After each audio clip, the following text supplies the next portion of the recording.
복되신 성모님의 선종 마리아 발도르타의 그리스도의 시 제10권에서 왜 우느냐 요한아, 제가 어머니를 잃게 되다니 어머니 없이 저는 어떻게 살아갑니까? 생각만으로도 마음이 찢어집니다. 저는 이 고통을 견뎌내지 못할 것 같습니다. 너는 그것을 견딜 수 있을 것이다. 하느님께서 나를 도와주셨던 것처럼 너를 도와주실 것이고 또 오래 살게 해주실 것이다. 만일 하느님께서 나를 도와주지 않으셨다면 골고타와 올리브 동산에서 예수가 죽었을 때와 또 하늘로 승천했을 때 나도 죽었을 것이다. 하느님께서는 너를 도와 살게 하실 것이고 내가 당부한 것을 모든 사람의 이익을 위해 기억하게 해주실 것이다. 네, 기억하겠습니다. 그리고 어머니의 육신에 대해서도 말씀하신 대로 하겠습니다. 히브리 관습은 그리스도인이신 어머니께는 지극히 깨끗하신 어머니께는 소용이 없다는 것을 압니다. 어머니께서는 육체의 부패를 겪지 않으시리라는 것을 저는 확신합니다. 어머니는 원죄로부터 면제되셨고 은총이 가득하신 분이시라는 것 외에도 은총 자체이신 말씀을 어머니 안에 모신 까닭에 다른 어떤 사람의 육체보다도 신격화 되셨습니다.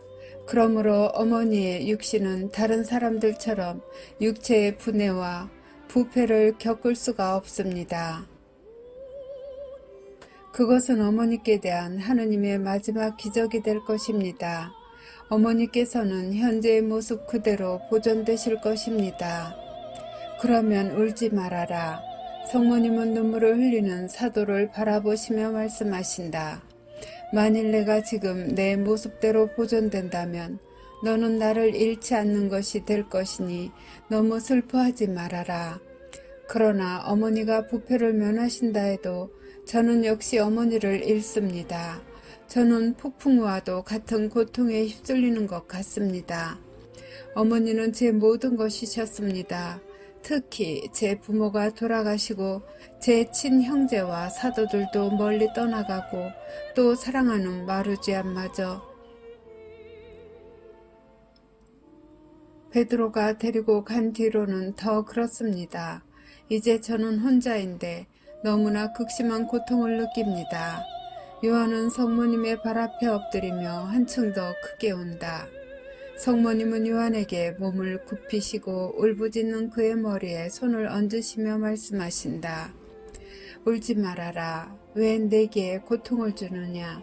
내가 십자가 아래에서 예수의 그 참혹했던 죽음 앞에서도 그리고 사람들의 악마 같은 증오가 퍼부어지던 그 끔찍한 상황 속에서도 너는 예수와 나를 위로해주고 기운을 주기 위해 참으로 강하지 않았느냐.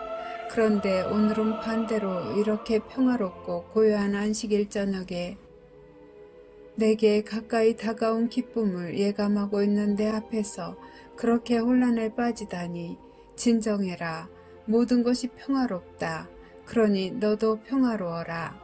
올리브 나무들이 살랑거리는 소리가 마치도 천사들이 날아다니는 소리처럼 들린다. 아마도 천사들이 실제로 여기 와 있을 것이다. 왜냐하면 내 생의 특별한 순간에 천사들이 항상 내 가까이에 있었다. 빛과 천사들은 내 생애와 예수의 생애의 결정적인 순간에 항상 함께했다. 오늘 저녁 나는 비록 그들을 보지는 못하지만 천사들이 내 주위에 있는 것을 느낀다. 또 내 안에 한 빛이 점점 커지고 있음을 느낀다. 내가 그리스도를 잉태했을 때 또 그리스도를 세상에 낳아주었을 때 나를 둘러쌌던 그 빛을 느낀다. 나는 내 사랑의 힘으로 때가 되기도 전에 말씀이신 구세주를 하늘에서 내려오시게 하여 사람이 되고 구속자가 되게 했다. 오늘 저녁 내 안에 파고드는 그와 같은 사랑의 힘으로 하늘이 나를 이 세상에서 내 영혼이 갈망하는 곳으로 데려가 주시기를 바란다. 그래서 하느님께 내 불멸의 많이 피컷을 성인들과 천사들의 무리와 함께 영원히 노래하게 해 주시기를 바란다. 어머니는 아마 영혼만으로 가시지 않을 것입니다. 그리고 땅도 모든 민족과 나라들이 어머니를 노래하고 이 세상이 존재하는 한 어머니를 찬미하고 사랑을 드릴 것입니다. 그것은 지성소가 주님을 모신 것이 아니라 참으로 어머니가 하느님을 모신 분이시기 때문입니다. 어머니 혼자서 모든 시대를 통틀어 모든 대사제들과 성전의 모든 사제들이 다 합쳐도 드리지 못할 많은 사랑을 하느님께 드리셨습니다.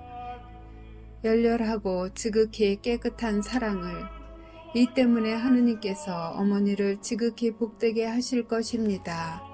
하느님께서는 내 유일한 소원, 오직 하나뿐인 뜻을 채워주실 것이다. 왜냐하면 사랑이 전적일 때에는 인간적으로 생각해서 얻을 수 없을 것처럼 보이는 것도 다 얻어낼 수 있기 때문이다. 요한아, 이것을 기억하고 내 형제들에게 말해 주어라. 사람들은 너희를 거슬러 대항할 것이다. 너희는 갖가지 장애물을 만나고 박해자들에 의한 학살과 가룟 사람 같은 도덕성을 가진 그리스도인들로부터 배교를 당하여 너희 영혼은 위축당할 것이다. 그러나 걱정하지 말아라. 사랑하여라. 너희가 어떻게 사랑하느냐에 비례해서 하느님께서 너희를 도우실 것이다. 만일 사람들이 내 아들이 사랑한 것 같이 사랑할 줄을 안다면 모든 것을 얻어낼 수 있을 것이다. 나는 그런 사랑으로 사랑한다. 마치 내 아들이 고통이 지나쳐서 죽었던 것처럼 나는 사랑이 지나쳐서 죽을 것이다. 자, 이제 내 사랑의 용량은 꽉 찼다. 내 영혼과 육체가 이제는 그것을 내 안에 지닐 수가 없을 만큼 되었다. 그리고 내 아들의 목소리가 마치 내게 이렇게 말하는 것 같다. 오세요. 어서 나오세요. 우리의 옥자를 향해, 우리 삼위일체의 포옹을 향해 올라오세요. 요한아, 이제 내가 하느님과 포옹할 시간이 왔다. 요한은 여전히 불안해하면서도 약간 진정이 되었다. 그리고 성모님 말씀의 마지막 부분에서 그 역시 탈원 상태가 된 것 같다. 말씀을 마치신 성모님의 모습이 천천히 지극히 하얀 빛으로 변하는 것을 보고 요한은 성모님께 달려가 부축을 하며 말한다. 어머니는 예수님이 다볼산 위에서 빛나게 변모하시던 때의 모습과 같으십니다. 어머니의 육체는 달처럼 빛나고 어머니 옷은 아주 하얀 불꽃 앞에 놓인 금강석 판처럼 반짝이십니다. 어머니는 더 이상 사람이 아니십니다. 육체의 무거움과 불투명함은 사라졌습니다. 어머니는 빛이십니다. 예수님께서는 사람이시면서도 하느님이시기 때문에 그때 다볼산 위에서나 또 승천하실 때에도 그분 스스로 움직이셨습니다. 그러나 어머니는 스스로 움직이실 수 없습니다. 이리 오십시오. 제가 어머니를 도와 어머니의 지치고 복되신 육신을 침대에 눕혀드리겠습니다. 쉬십시오. 그리고 지극히 다정하게 침대 곁으로 모시고 가니 성모님은 겉옷도 벗지 않으신 채 초라한 작은 침대에 누우신다. 양팔을 가슴에 십자로 포개고 사랑으로 빛나는 온화한 눈을 감으시며 요한에게 말씀하신다. 나는 하느님 안에 있고 하느님께서 내 안에 계신다. 내가 하느님을 관상하고 그분의 포옹을 느끼는 동안 너는 특히 내게 관련된 시편과 성경들을 읽어다오. 지혜의 성령께서 내게 일러주실 것이다. 그리고 내 아들의 주 기도문과 대천사의 말과 엘리사벳이 내게 한 말을 되풀이해주고 내 찬미의 노래도 바쳐다오. 나는 이 세상에서 아직 내게 남아있는 힘을 가지고 너를 따라 하겠다. 요한은 눈물을 참고 마음을 진정하며 세월이 흐르면서 그리스도의 목소리와 아주 비슷하게 된 매우 아름다운 목소리로 시편 118편을 외우기 시작한다. 성모님은 미소를 지으시며 이렇게 말씀하신다. 마치 내 옆에 예수가 있는 것 같구나. 요한은 시편 118편을 거의 다 읽고 그 다음에는 41편의 처음 3기절과 38편의 처음 8절, 22편과 1편을 바친다. 그런 다음 주 기도문을 외우고 가브리엘 대천사와 엘리사벳의 말을 되풀이하고 토비아의 창가와 집회서 24장 11절부터 34절까지 읽는다. 끝으로 마니피캇을 시작한다. 그러나 마니피캇의 9절에 이르렀을 때 요한은 성모님이 숨을 쉬지 않으신다는 것을 알아차렸다. 마치도 살아계신 것처럼 자연스러운 자세와 모습을 지니신 채 미소를 머금으시고 평화로이 숨을 거두신 것이다. 요한은 비통하게 부르짖으며 바닥에 털썩 주저앉는다. 그리고 침대 곁에서 여러 번 성모님을 부르고 또 부른다. 요한은 성모님이 이제 자신에게 대답하실 수 없다는 것, 이제는 육체에 생명을 주는 영혼이 떠났다는 것을 믿지 못한다. 그러나 이윽고 요한은 명백한 사실을 인정하고 초자연적인 기쁨을 간직한 채 움직이지 않고 계신 성모님의 얼굴 위로 몸을 숙인다. 그리고 그 다정한 얼굴과 십자 모양으로 가슴에 포개진 깨끗한 두 손 위에 요한의 눈물이 비오듯 쏟아진다. 이것이 성모님의 육체를 씻는 유일한 목욕이다. 사랑의 사도요, 예수님께서 양자로 주신 사도의 눈물로.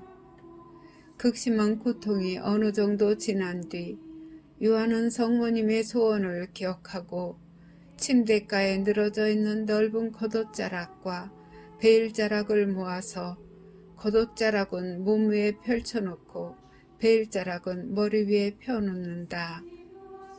성모님이 이제는 석관 위에 누워있는 흰 대리석상 같으시다. 요한은 한참 동안 성모님을 들여다보는데 그의 눈에서 더 많은 눈물이 흘러내린다. 그런 다음 요한은 불필요한 가구를 옮겨 방을 다르게 배치한다. 등 받침이 없는 의자 하나를 옥상 쪽으로 나 있는 문과 성모님이 누워 계신 침대 사이에 놓는다. 그리고 이제는 어두워지기 시작하므로 등잔에 불을 켠다. 그런 다음 겟세마니 동산으로 내려가서 가능한 한 많은 꽃과 올리브 열매가 달린 나뭇가지들을 꺾어와 성모님의 시신 둘레에 늘어놓는다.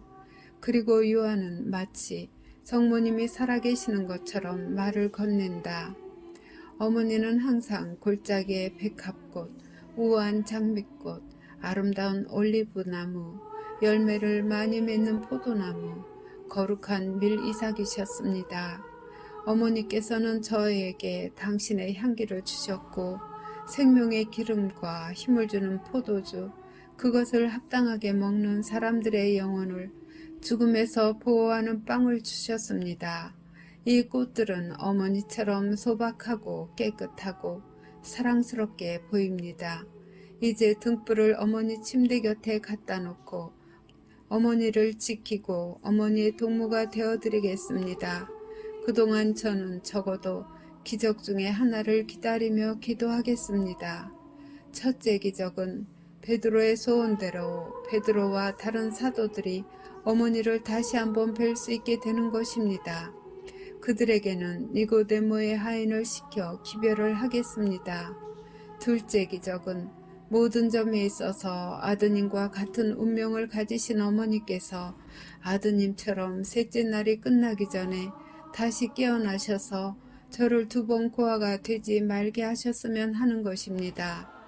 셋째 기적은 어머니와는 비교할 수 없는데도 불구하고 라자로에게 일어났던 일이 어머니께도 일어나기를 바라는데 만약 그것이 이루어지지 않는다면 하느님께서 제게 평화를 주십사 하는 것입니다.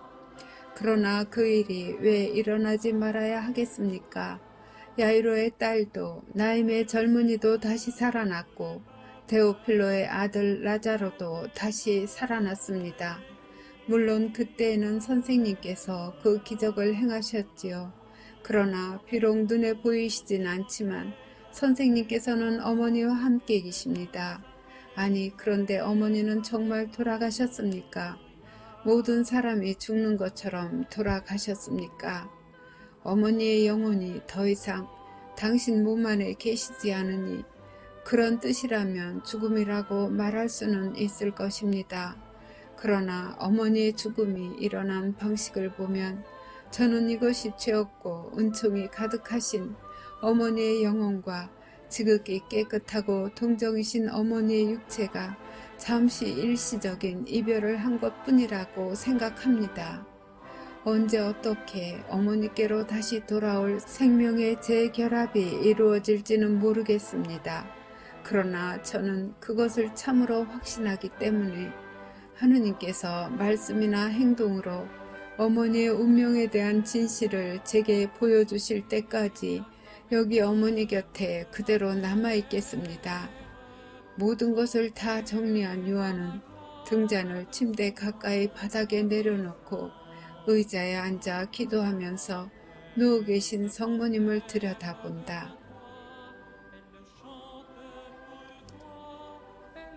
참조 그리스도의 시 제9권 순환에서 예수님이 돌아가시고 승천하셨을 때 성모님의 나이는 50세가량이셨다.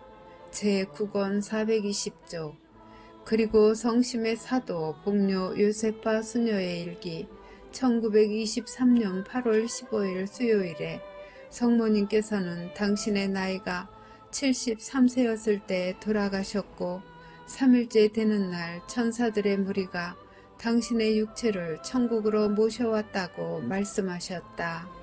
이 두 가지 사실을 통해 성모님께서는 예수님이 승천하신 후 약 23년간 요한과 함께 이 지상에 머무시면서 사도들과 교회를 돌보셨다는 것을 알 수 있다.